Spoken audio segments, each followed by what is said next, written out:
Hey, for all the authors that are listening out there, I wanted to share with you this great email that we received here at the Reading with Your Kids podcast from Dr. Linda Mubarak. She is a past guest and the author of Maxine's New Job. Here's the email. Dear Fatima and Jed, good news! Maxine's New Job has been nominated to receive the prestigious Henri Award at the 2018 Christian Literacy Awards for Outstanding Literacy Work in the Children's Book Division. I sincerely believe your certifying Maxine as a great read helped bring increased social media attention to the book. Thank you for the exposure and the great marketing. We are so happy for Dr. Linda Mubarak that her book, Reading with Your Kids Certified Great Read, Maxine's New Job, received this prestigious recognition.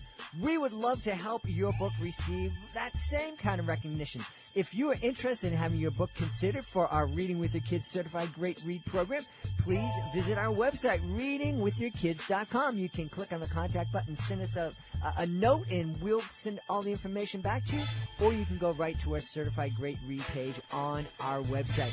It's fun, it's easy, and it is really an effective way to let the world know that your book stands out above all the rest. The Reading with Your Kids Certified Great Read program. Reading with your kids.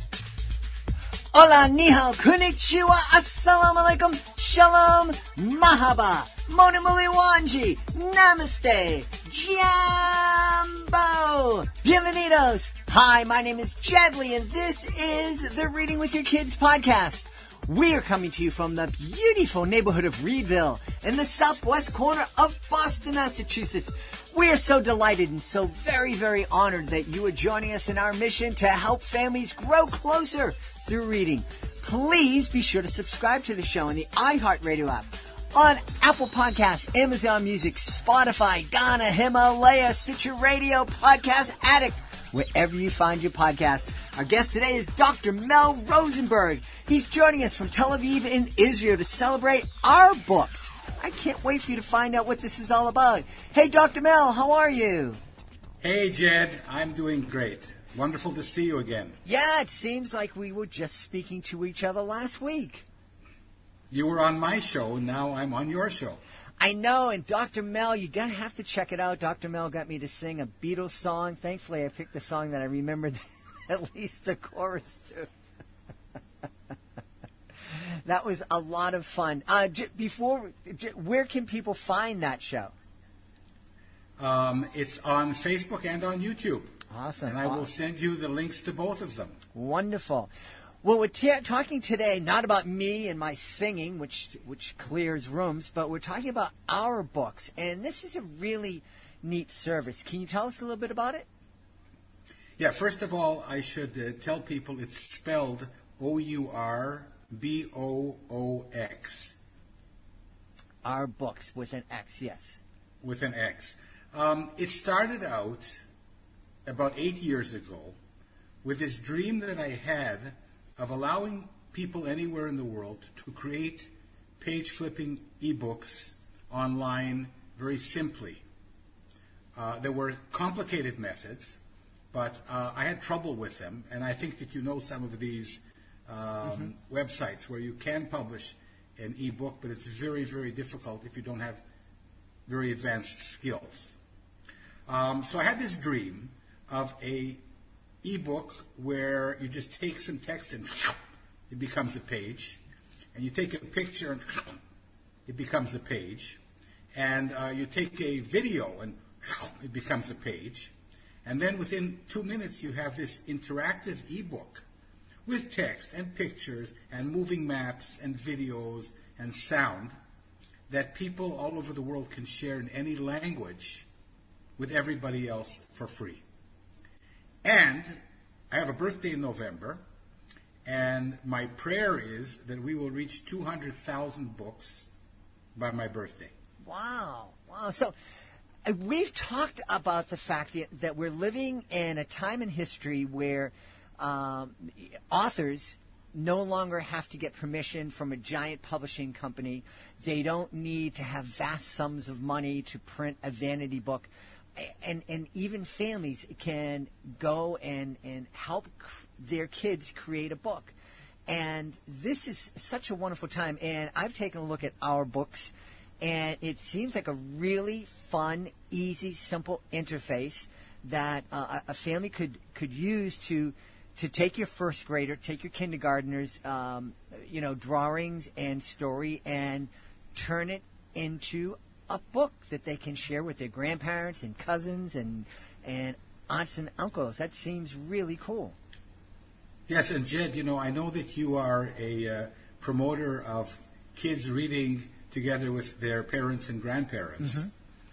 And the wonderful thing about Ourboox is that kids can now create ebooks together with their parents and grandparents. Yeah, and we've talked, and I want to talk a little bit about this with you. We've talked a lot on the show about sharing family history, sharing those oral stories. I've mentioned on the show that neither one of my kids had a chance to meet my grandmother, but they can both tell you about my grandmother as if they grew up with her, and because I've just shared so many stories about her with them. What a neat way to kind of bring those stories to life, to take some old photos and to just create a flip book. Yeah, I've done that. My parents have both died within the last 10 years, and I have written several books about their lives, their favorite songs. I have, my dad's favorite songs, my mom's favorite songs, I'm going to be 70 in November. I know that you're a spring chicken, but I'm also getting on, and I also want to leave a footprint of my parents, my grandparents, and myself for my grandchildren, who are very young now, but someday they may want to learn about their family.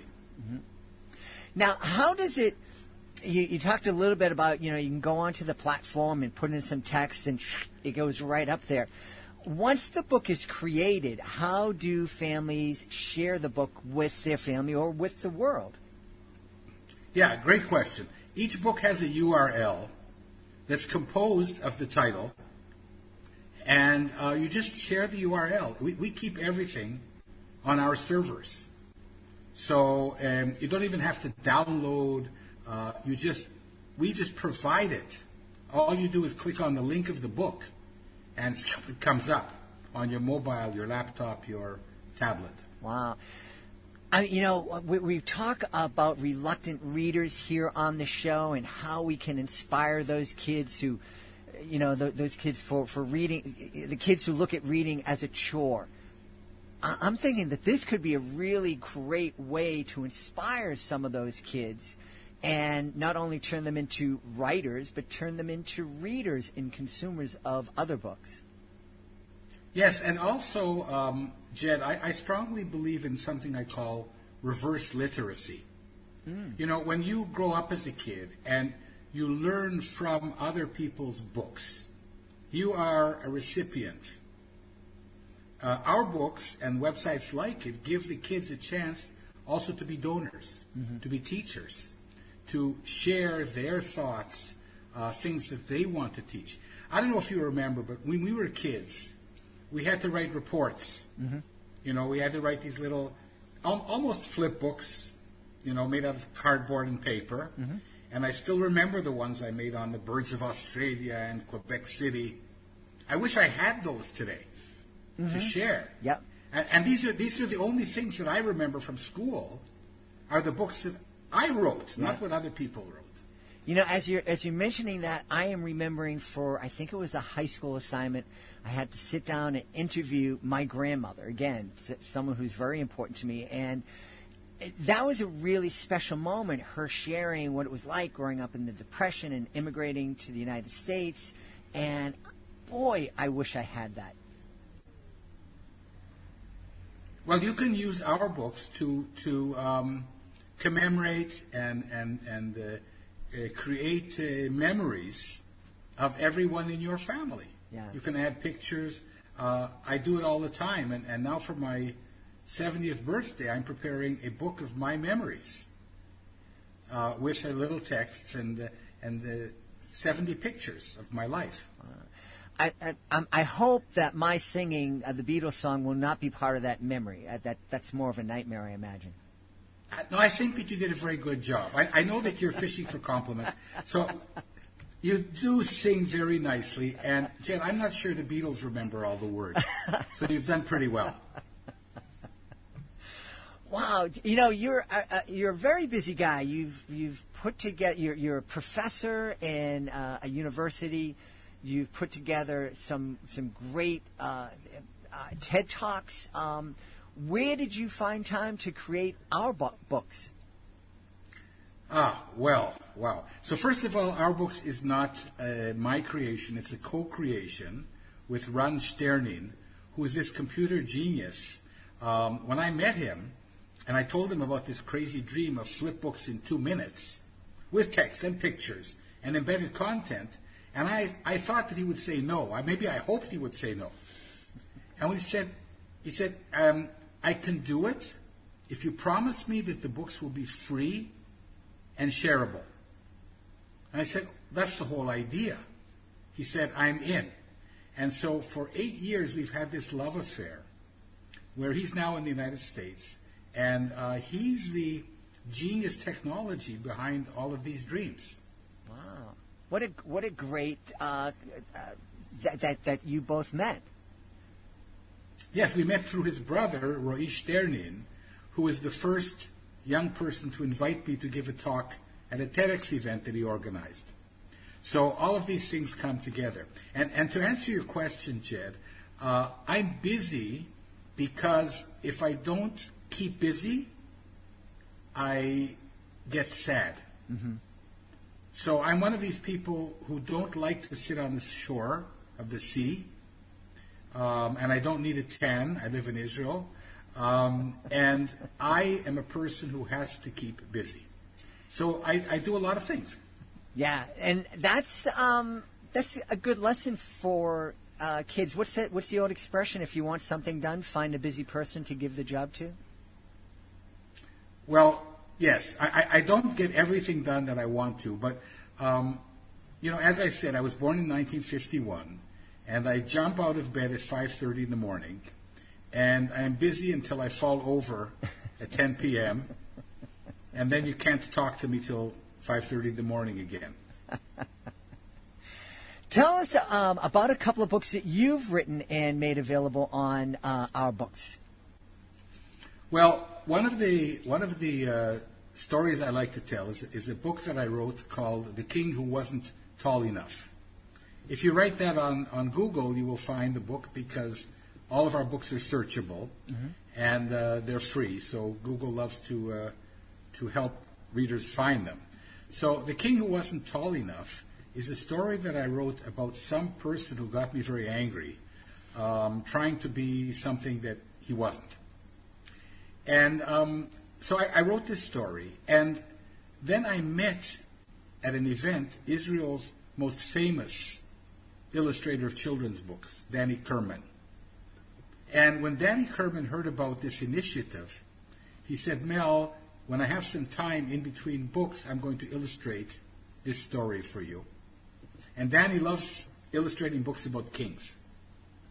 And within a couple of months, he had actually illustrated this book, which is like, for me, the biggest gift, who am I as a writer, and with the free illustrations of Danny Kerman. So I went ahead and found 19 translators who translated the book into 19 languages. Wow. So, and in the English version, 15,000 people have read it. Wow. Now, I would never get those kind of numbers self-publishing a book. Mm-hmm. So that's one of the stories that I like to talk about. And I have had about 10 of my books illustrated by top illustrators for free and out of love, on condition that the books are shared for free. Mm-hmm.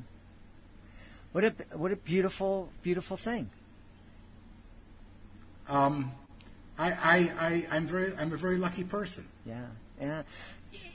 Yeah, lucky, but I think my experience tells me that most people who are lucky people make and create a lot of that luck out of the gifts that they're giving to other people. Well, okay, so I will take credit for one thing, Jed. Okay. I'm a great storyteller. Mm-hmm. And I don't know, I mean, this is false credit. You know, it's part genes, part my parents, part my teachers. But I love telling stories. And it turns out that no matter what you do in your life, whether you are a scientist, a teacher, a musician, or a writer, it's all about telling stories. Mm-hmm. So I look at everything I do as a kind of an opportunity to share stories. Yeah. And that is true, and that's the best way to learn. We've had a couple of authors on, a couple of experts on who've talked about, history and science. It's presented in schools as sit down, learn these facts, memorize them, spit it back to me.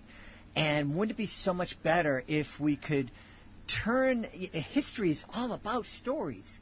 And instead of asking kids to learn facts, tell the stories, help them live those stories so it becomes part of the kids. The same with science.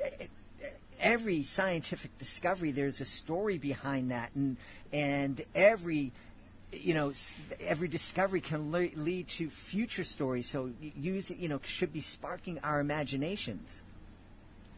Jed, you're giving me goosebumps.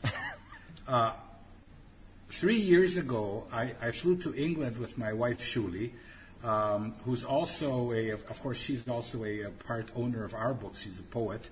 And we flew to England to make a 12-minute documentary with Emma Crouch on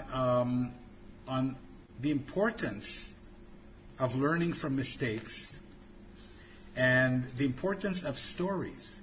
And we walked into a supermarket. I think supermarkets should be museums for kids. Mm. You call them supermarkets in the States? We do. Yeah, you walk into a supermarket. Tell me one product out of the 100,000 products in the store that doesn't have at least one good story. Mm-hmm.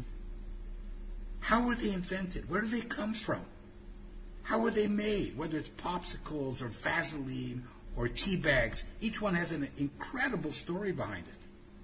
So I'm thinking when supermarkets become obsolete, they can become museums.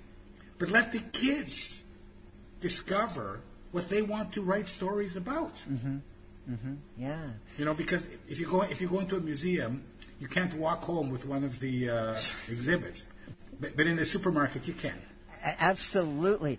You remind me, something that I do, and people think I'm weird, and my beautiful wife thinks I'm weird. When I travel somewhere, one of the things that I love to do is to get away from the resorts and get away from all the tourist things and go to a supermarket. Yeah! Jed, I told you, you are my non-Jewish brother.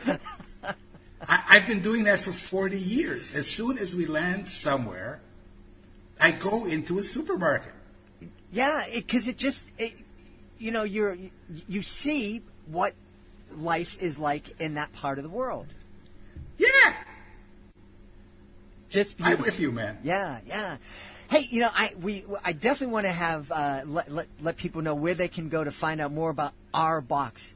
Okay. I'm sorry, but you've done TED Talks and lessons on some amazing things, and one of them that jumped out at me is you did a TEDx lesson on bad breath. Now, I don't want to offend anybody with my bad breath. Can you share a little bit of wisdom from that TEDx, TED Ed talk? Yes. So first of all, Ourboox is easy to find, Ourboox, and you're there. Regarding the TED Ed talk on bad breath, it's also a blessing. Ron Sterning's brother Roy also suggested me for that. TED has these amazing, about 1,500 incredible animated lessons on science and marketing and language and writing and culture and history. And anybody can apply to write one of these TED Ed lessons. And if you get accepted, it's a very difficult editing process, but eventually they animate it and it turns into a 4-minute lesson that millions of people see around the world. So this, for me, I've done 3 of them, and each one has turned into an incredible animation. That's wild. That's wild. So I have bad breath.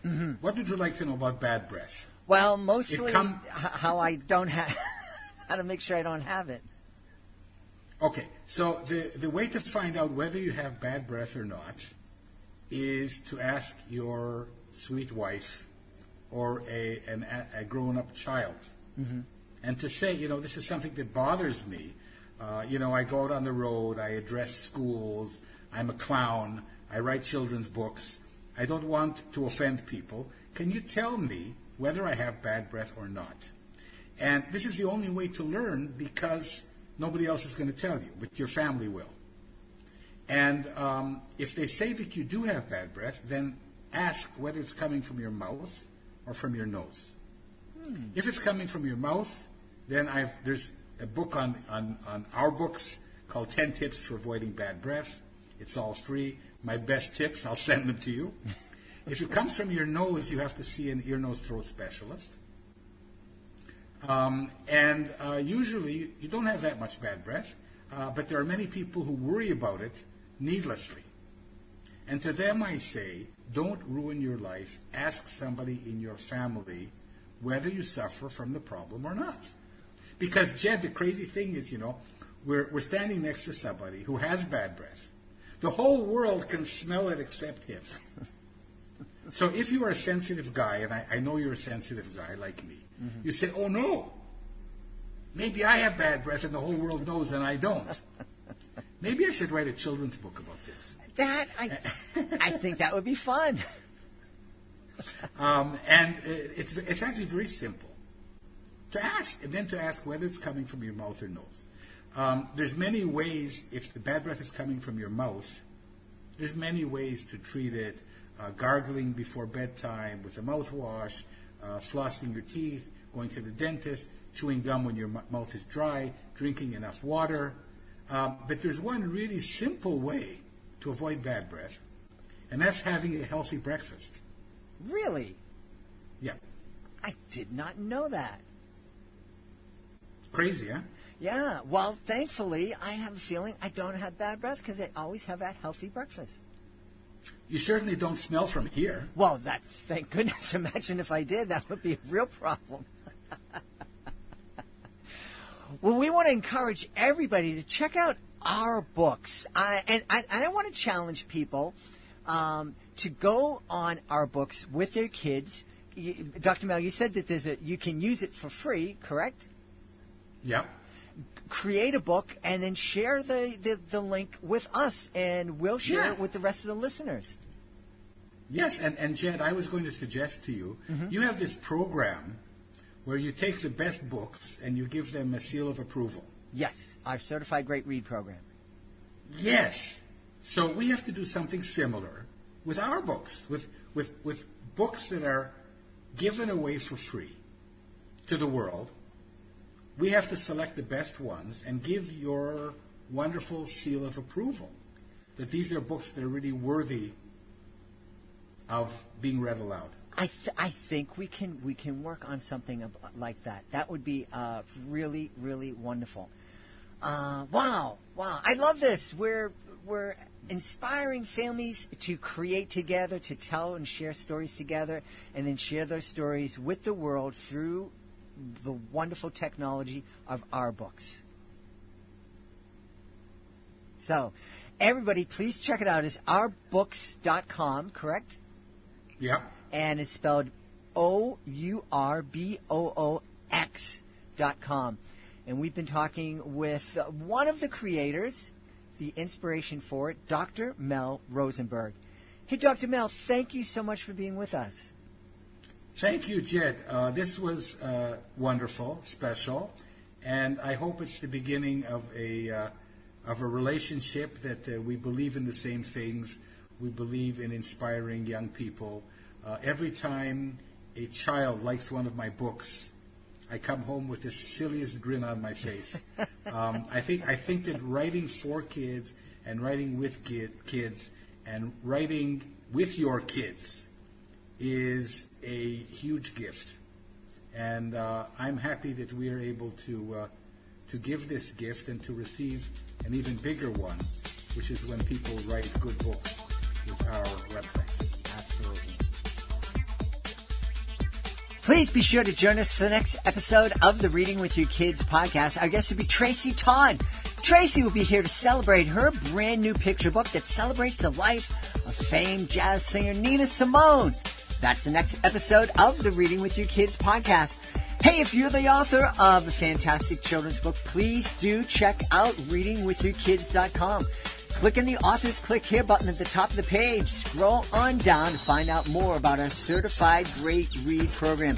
This is a program that has helped loads and loads of authors tell the world about their fantastic book. You know, there are literally thousands of books that are published every single month. It is really, really hard to stand out from that crowd of books. We can help you. Check it out, readingwithyourkids.com. Authors Click Here. Scroll on down to Certified Great Read. I want to thank the folks who made today's show so very wonderful. Of course, I want to thank our guest, Dr. Mel Rosenberg.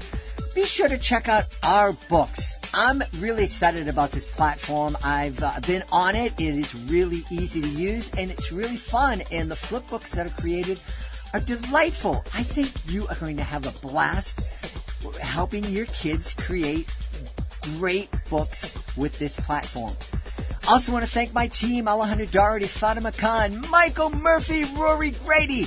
I want to thank my beautiful wife for all the support she gives me. Most of all, we all want to join together to thank you.